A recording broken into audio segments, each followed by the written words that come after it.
regime never lands. Because if you look at this budget, 2025-2026, it is still very punitive, it is retrogressive, and it is in fact insensitive to Kenyans. You look like, you find like there's the removal of zero rating on items like sanitary towels. Honestly speaking, how do you tax sanitary towels, essentials like sanitary towels?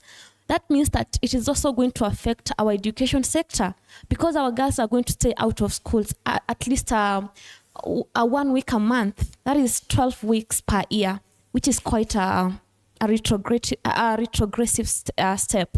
You also look at the increase of the fringe benefit tax, FBT, from 9% to 30%.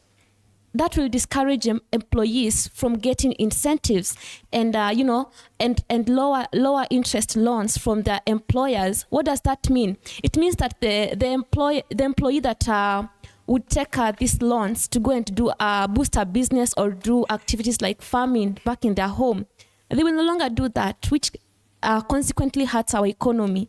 So this finance bill, it's still very punitive to Kenyans.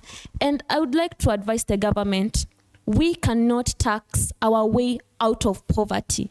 The only way out of poverty in our country, Kenya, is through having sensitive leaders. Let us reduce on wastage of public finances.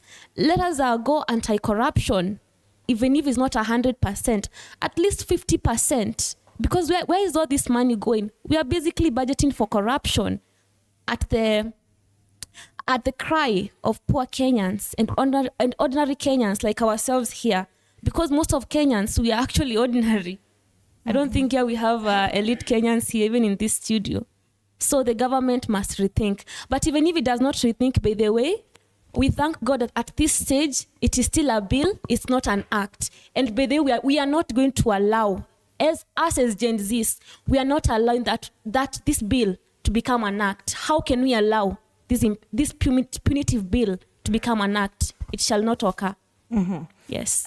Of course, Rejoice, I would love to know from where you sit. Would you say the negatives that you're talking about this year outweigh the positives that you're looking at the 2025-2026 finance bill?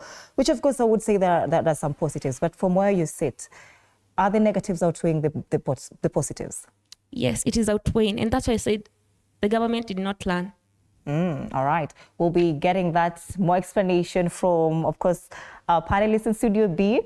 But I see Marceline is quite excited that you say there's no elite person in the studio, right? So I'll just send in that question to her. Marceline, you're working with a 4.3 trillion budget. How does that sit with